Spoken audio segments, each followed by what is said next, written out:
Centre के दिल्ली प्रांत का अध्यक्ष परम पूजनीय सनातन धर्म भूषण श्री राज राजेश्वर गुरु जी के सानिध्य में आप सभी मीडिया वालों का स्वागत करता हूं।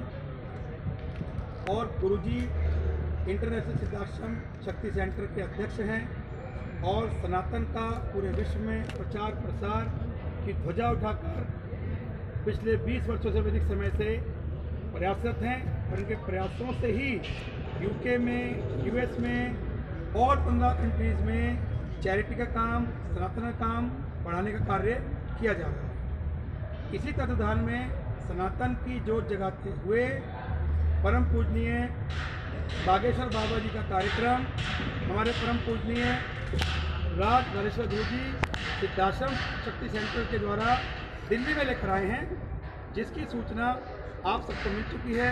आगामी 16, 17, 18 दिसंबर से कथा का प्रारंभ है और मैं ज़्यादा ना बोलते हुए पूज्य श्री से निवेदन करता हूं कि वो आपके सामने सारे कथा का कार्यक्रम और उसके मुख्य बिंदु को रखें और उसके बाद जो आपके सवाल होंगे उनका उत्तर।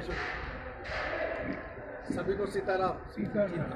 यहाँ इस दिल्ली की इस पावन धरती के ऊपर आध्यात्मिक चर्चा की कुछ बातें हो रही है। उसमें 16, 17 और 18 हमारे पूज्य बागेश्वर सरकार जी के माध्यम से एक अलग विषय पे विश्व शांति के लिए, जैसे रामायण हुई थी उसमें भगवान राम और हनुमान जी का संवाद हुआ और उस संवाद के विषय पे लेकर के इस कथा का आयोजन हमारे इंटरनेशनल सिद्धाश्रम शक्ति सेंटर की जो दिल्ली की टीम है, जैसे हमारे धर्मेंद्र जी है, अचल जी है, मनीष जी है और भगवती जी है, जो पूरा सहयोग के साथ समाज का सहयोग समाज के लिए जो कर रहे हैं, उसके लिए खूब धन्यवाद। और ये 3 दिन का जो आयोजन है उसमें दरबार भी रहेगा, उसमें विभूति वितरण भी होगा और कथा भी होगा। तो तीनों का संगम, त्रिवेणी संगम के रूप में ये कार्यक्रम का आयोजन किया है। और मैं सभी जनताओं को इतना ही निवेदन करूंगा कि आपके गांव में, आपके घर में, आपके शहर में गंगा आ रही है, उसमें स्नान कीजिए।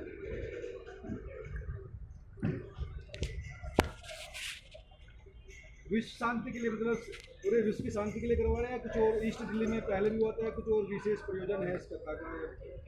एक कथा का विशेष प्रयोजन ये है कि जो हम पूरे विश्व में देख रहे हैं अभी मीडिया में कि क्या शांति अशांति का जो वातावरण बना हुआ है, मैं उसके ऊपर कोई देश का नाम नहीं लूँगा, मगर हमारा सनातन धर्म की संस्कृति यही कहती है कि वसुधैव कुटुंबकम, और उस कार्य को लेकर, उस शब्दों को लेकर, उस परिभाषा को लेकर के विश्व शांति हो, इसीलिए भगवान राम और हनुमान जी का संवाद पूज्य बागेश्वर जी के मुख से और अपनी साधना की शक्ति के माध्यम से भगवान हनुमान जी से प्रार्थना करेंगे कि इसके पूरा संदेश विश्व शांति का जाए। यहाँ क्या क्या व्यवस्था की जा रही है? आप सभी बंधु देख ही रहे हैं कि यहाँ पिछले कई दिनों से हमारी पूरी टीम धर्मेंद्र जी, अचल जी, मनीष जी के साथ पूरा जो कार्य की व्यवस्था है उसमें समाज को सहजता से धर्म का एक ज्ञान मिले।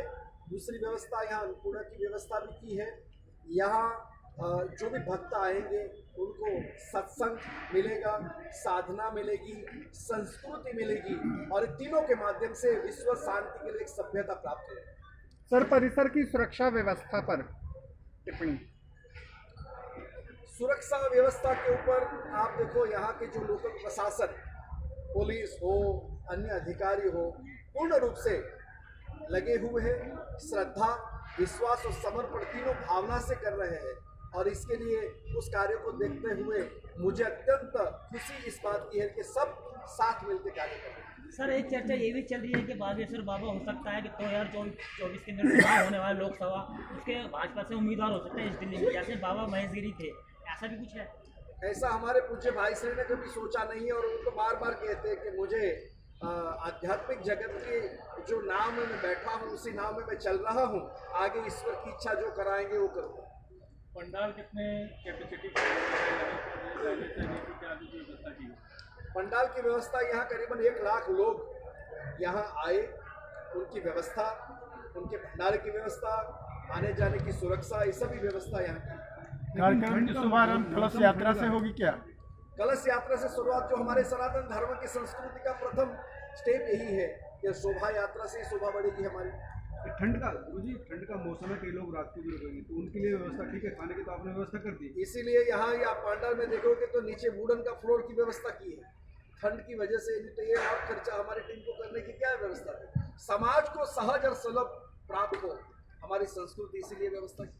एक सवाल निकल कर आता है कि बाबा से मिलवाने के लिए लोग कुछ धनराशि लेने की बात करते हैं, इसके विषय में क्या कहना चाहिए? बाबा से लोगों को मिलने के लिए जागरूक कोई धनराशि की कोई आवश्यकता जरूर नहीं है। जो व्यवस्था की है, ये व्यवस्था का यज्ञ जो हो रहा है उसमें आहुति के रूप में कोई यजमान के रूप में कोई सहयोग कर रहा है, तो प्रश्न कोई नहीं कर रहा है, वो संस्था को कर रहा है और संस्था को दे रहा है बस। और कोई प्रश्न कोई भी उसमें धनराशि की नहीं, व्यवस्था उसमें भी कुछ है कि इतने पैसे कुछ इस तरह का भी है क्या सीरीज, कुछ इस तरह की उसमें यजमान कोई बनने के फिक्स लिए? नहीं है, क्योंकि ये तो बाजार नहीं है कि 5 रुपए किलो आटा मिलेगा और 10 रुपए किलो गेहूं मिलेगा, ये तो है ही नहीं। ऐसा होता है ना कि वीआईपी दर्शन के लिए एक राशि निश्चित कर दी जाती है। ऐसा कोई वीआईपी दर्शन के लिए कोई राशि निश्चित नहीं है, मगर हाँ जो यजमान बने हैं, जैसे देखो आप इतना करोड़ का खर्चा हो रहा है, जो अपने भाव से सहयोग कर रहे हैं, वो सहयोगियों को एक व्यवस्था मिलनी चाहिए, क्योंकि सहयोगी अपने लिए तो नहीं कर रहे, समाज के लिए कर रहे हैं, और समाज के लिए जो कार्य कर रहे हैं तो उनको अपने आप में उसका प्रसाद मिलना चाहिए, वही सहयोग है और बाकी कुछ नहीं।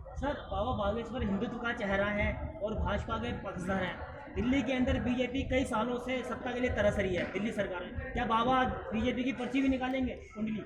वो पर्ची क्या निकालेंगे क्या नहीं निकालेंगे वो भी उनके हाथ में नहीं है, वो भगवान हनुमान जी के हाथ में है, और जो आएगा वो निकाल के देगा। सरकार बन जाए बीजेपी की दिल्ली में, वो तो उसमें प्रश्न, अगर कोई बीजेपी वाला आकर के बोले तो उनके प्रश्न का उत्तर जो आएगा वो मिलेगा। 2024 में राम मंदिर का उद्घाटन है, राजेश्वर बाबाधाम, वहाँ किस तैयारी से जा रहे हैं और क्या क्या योजनाएं उनकी हैं?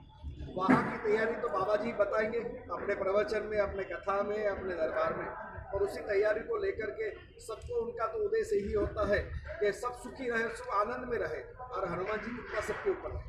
संसद भी चल रहा है, कथा भी आपकी हो रही है, तो दिल्ली में वीआईपी भी बहुत सारे रहते हैं, तो कुछ इस तरह के नाम हैं जो लिस्टेड किए हों आपकी तरफ से, जिन्होंने आने का प्रस्ताव हो? यहाँ छोटे से छोटा आदमी भी वीआईपी है और बड़े से बड़ा भी वीआईपी है, क्योंकि भगवान के चरणों में सब समान है। सर, आपने बात की थी करोड़ों की, कितना खर्चा यहाँ पे हो रहा है?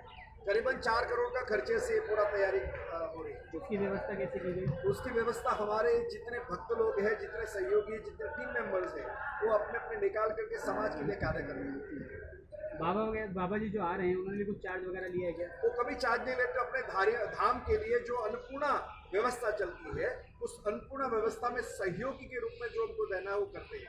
बाकी को जो व्यवस्था ज़्यादा जानकारी के लिए आप धाम का संपर्क कर सकते हैं। ये कथाएं जो हो रही हैं अब लगातार 2024 के चुनाव नज़दीक आ रहे हैं, और बाबा की कथा का आज जैसे कि यहाँ हुआ कि सोलंपुर में होने वाली है, सुना जा रहा है कि यमुना खादर में भी एक कथा का आयोजन जल्दी होने वाला है जनवरी के अंदर। तो कहीं ये राजनीति से प्रेरित नहीं है कि सीधे सीधे भारतीय जनता पार्टी को लाभ पहुंचाने के लिए इस तरह की कथाएं का आयोजन यहाँ हो रहा है? उनका उत्तर वो धाम वाले देंगे। सर, बाबा के भाई का वीडियो वायरल हुआ था किसी को धमकाते हुए, क्या बाबा के भाई भी साथ आएंगे इस कथा इस तरह का? वो अभी कोई व्यवस्था ऐसी नहीं है कि कौन आएंगे कौन नहीं आएंगे, मगर इतना पता है बाबा बागेश्वर आएंगे। तो तीनों दिन कथा करेंगे इसमें, तीनों दिन कथा धन्यवाद, और ये संदेश समाज तक पहुँचे, इसीलिए आपका पूरा श्रेय कुटुंबवासी है।